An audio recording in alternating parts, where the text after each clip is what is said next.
Hello everyone, welcome to my YouTube channel economics net achiever. आप सभी लोगों का बहुत बहुत धन्यवाद मेरे यूट्यूब चैनल से जुड़ने के लिए। मैं आपको बता दूं, मैं आपको यहाँ पे यूजीसी नेट इकोनॉमिक्स और यूपीसी के कुछ टर्म्स को यहाँ पे डिस्कस कर रहा हूँ, जिसमें मेरा मेन सब्जेक्ट है इकोनॉमिक्स। तो इकोनॉमिक्स से रिलेटेड मैं आपको सारी टॉपिक्स को कवर करूँगा और जो भी हमारे इंपॉर्टेंट टॉपिक्स हैं उसको मैं सबसे पहले कवर कर रहा हूँ। मेरा जो यूजीसी नेट को मैं टारगेट लिया है मैंने, तो यूजीसी नेट में सबसे पहले मैं मनी और बैंकिंग जो आपका कंटेंट है, टॉपिक है, उसको मैं कंप्लीट करा रहा हूँ। तो उसी के रिलेटेड सारे वीडियोस अभी आपके नेक्स्ट आएगा। और जो एक मेरा नेक्स्ट कोर्स अभी स्टार्ट होगा कुछ दिनों में, उसमें मैं इंटरनेशनल ट्रेड और जो इंटरनेशनल इकोनॉमी है, जो अलग पार्ट है, अलग कंटेंट है यूजीसी नेट का, उसको भी मैं स्टार्ट करूँगा। तो आपको करना क्या है, आप इस चैनल से ज़्यादा से ज़्यादा जुड़िए, इस चैनल को सब्सक्राइब कीजिए, जिससे आपको डेली अपडेट्स मिलते रहे, वीडियो के अपडेट्स आपको डेली नोटिफिकेशन आपको आती रहे, जिससे आपका पढ़ाई कंटिन्यू रहे। और अगर आपको कोई भी कन्फ्यूज़न है, पीडीएफ चाहिए, नोट्स चाहिए, या फिर अदर टाइप का मटेरियल नोट्स चाहिए, तो आप मेरे टेलीग्राम चैनल ज्वाइन कर सकते हैं। उसका लिंक मैंने नीचे दे रखा है, तो वहाँ से आप टेलीग्राम चैनल ज्वाइन कर लीजिए, जिससे आपको पीडीएफ और नोट्स मिलते रहे।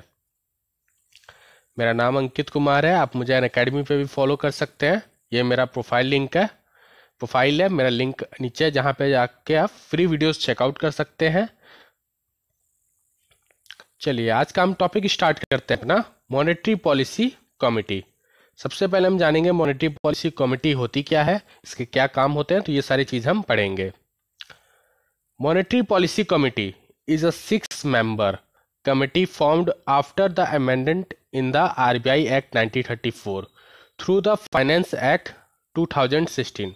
अब ये समझिए, जो मॉनेटरी पॉलिसी कमेटी है उसमें 6 मेंबर की कमेटी होती है, जिसमें 3 मेंबर आरबीआई के होते हैं और 3 मेंबर गवर्नमेंट ऑफ इंडिया के होते हैं। तो ये चीज़ अच्छे से याद रखिएगा, 6 मेंबर कमेटी में 3 मेंबर आरबीआई और 3 मेंबर गवर्नमेंट ऑफ इंडिया के होते हैं। Formed after the amendment in the RBI act 1934, जो आरबीआई एक्ट 1934 है उसके अमेंडमेंट से ये बना है monetary policy committee, through the finance act 2016 और थ्रू फाइनेंस एक्ट भी। दो चीज़ याद रखिएगा, ये फाइनेंस एक्ट के भी थ्रू बना है और थ्रू अमेंडमेंट एक्ट 1934 आरबीआई के through. The basic objective of MPC is to maintain price stability and accelerate the growth rate of economy. जो दो महत्वपूर्ण काम है इसके मॉनेटरी पॉलिसी कमेटी का, वो ये है कि सबसे पहला काम है इसका प्राइस को मेंटेन करना, जो प्राइस स्टेबिलिटी है इकोनॉमी में उसको मेंटेन करना, और दूसरा accelerate the growth rate of economy, जो ग्रोथ रेट है इकोनॉमी की उसको एक्सेलरेट करना, लिक्विडिटी को कभी भी कम नहीं होने देना, उसको मेंटेन रखना। तो ये सारी चीज़ें जो मॉनेटरी पॉलिसी कमेटी के काम होते हैं। आई होप आपको समझ आ गया होगा मॉनेटरी पॉलिसी कमेटी क्या होता है। अब हम मॉनेटरी पॉलिसी इन इंडिया देखते हैं कि मॉनेटरी पॉलिसी इन इंडिया क्या है, इसको अच्छे से हम समझेंगे। यहाँ देखिए, monetary policy in India. In India the monetary policy is an important tool for the economic management of the country. India में मॉनेटरी पॉलिसी एक इम्पॉर्टेंट टूल की तरह काम करता है, जिसका मेन काम होता है इकोनॉमिक मैनेजमेंट करना कंट्री का। The Reserve Bank of India is the central bank of the monetary authority of India. RBI जो है भारत की सेंट्रल बैंक, वो मॉनेटरी अथॉरिटी की हेड होती है या फिर कंट्रोलर होती है। It controls the supply of money and bank credit. इसका मेन काम होता है जो सप्लाई है मनी की, लिक्विडिटी जो है इकोनॉमी में मनी की, उसको कंट्रोल करना और बैंक क्रेडिट को मेंटेन करना। It is responsible for ensuring that banking system meet the legitimate credit requirement, not for unproductive और स्पेकुलेटिव रीजन। ये चीज भी समझ। अब इसके बाद हम पढ़ेंगे मॉनेटरी पॉलिसी की definition. What is monetary policy? आपने अभी तक पढ़ा कि मॉनेटरी पॉलिसी कमेटी इंडिया में क्या काम करती है, मॉनेटरी पॉलिसी कमेटी कौन किसने बनाया, किस अमेंडमेंट के थ्रू बना। अब हम पढ़ेंगे डेफिनेशन ऑफ मॉनेटरी पॉलिसी। ये बहुत ही इंपॉर्टेंट टॉपिक है, इसको अच्छे से पढ़िएगा क्योंकि मॉनेटरी पॉलिसी हर बार आता है यहाँ से question. Monetary policy refer to the policy of the Reserve Bank of India with regard to use the monetary instrument under its control to achieve the goal of GDP growth and lower inflation rate। जो monetary policy है उसका main काम होता है policy of the Reserve Bank of India. ये refer करती है Reserve Bank की पॉलिसी को और with regard to use monetary instrument, monetary instrument को आरबीआई यूज करते हुए, कंट्रोल करते हुए अचीव करती है गोल को। आरबीआई मॉनेटरी पॉलिसी को एक टूल की तरह यूज करती है और उस टूल को यूज करने का मेन पर्पस ये होता है कि कंट्रोल करना जीडीपी ग्रोथ को और लोअर इन्फ्लेशन रेट, या फिर हमें जो जीडीपी हमारा ग्रोथ है उसको अचीव करना और मेंटेन करना lower inflation rate. The RBI is authorised to made monetary policy under the Reserve Bank of India act 1934। जो आरबीआई है उसने मॉनेटरी पॉलिसी किस एक्ट के थ्रू बनाया है? Reserve Bank of India act 1934 उसको ऑथराइज करती है। ये चीज आपको मॉनेटरी पॉलिसी समझ आ गया, डेफिनेशन अच्छे से। अब आगे बढ़ते हैं। अब हम इसके कुछ primary objectives of monetary policy पढ़ेंगे कि क्या क्या प्राइमरी ऑब्जेक्टिव्स होते हैं मॉनेटरी पॉलिसी के। ये सारी चीज़ों को हम डिस्कस करेंगे। सबसे पहले अगर हम देखें what are the primary objectives of monetary policy in India, first है ग्रोथ विथ स्टेबिलिटी। अब देखिए, जब मॉनेटरी पॉलिसी जब यूज होता है तो उसमें स्टेबिलिटी जो होता है वो ग्रोथ के साथ अगर स्टेबिलिटी मेंटेन रहे तो उससे क्या होता है, कंट्री को बहुत सफलता मिलती है और वो मेंटेन रहता है इकोनॉमी में। Second, regulation, supervision and also development of financial stability.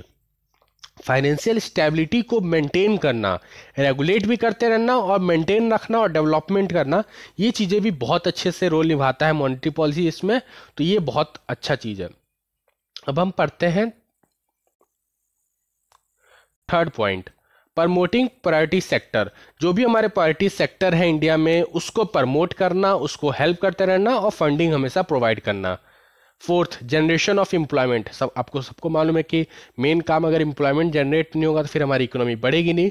तो जनरेशन ऑफ एम्प्लॉयमेंट भी मॉनेटरी पॉलिसी का एक बहुत ही बड़ा फीचर है। Fifth point, external stability.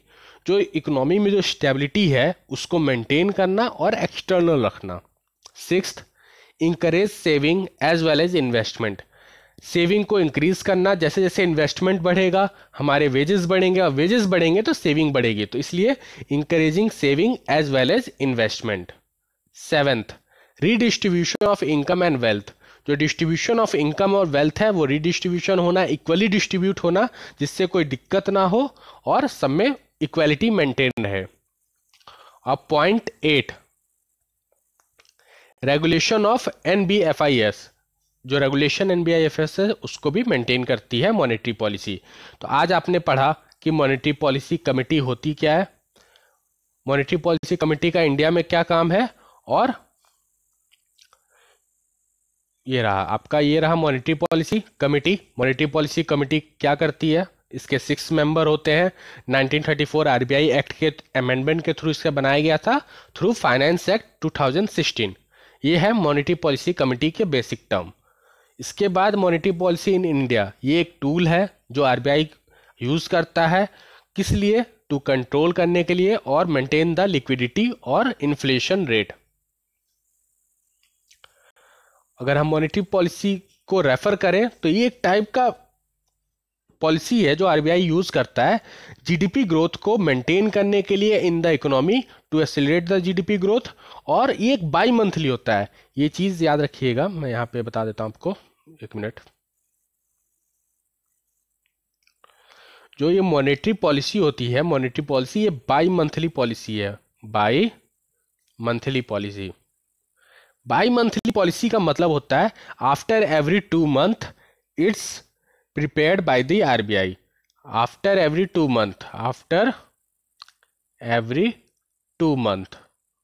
सो इसका मतलब ये होता है मॉनेटरी पॉलिसी एक बाई मंथली पॉलिसी है जो आफ्टर एवरी 2 मंथ आरबीआई इसको प्रिपेयर करती है। तो ये चीज याद रखिएगा। ये मैंने आपको बता दिया, और primary objectives of monetary policy हमने पढ़ लिया कि क्या क्या प्राइमरी ऑब्जेक्टिव्स होते हैं मॉनेटरी पॉलिसी के। अब आपको करना क्या है, इस कोर्स में आप इनरोलमेंट ज़्यादा से ज़्यादा कीजिए, आप इस चैनल को सब्सक्राइब कर लें, मेरे से जुड़िए।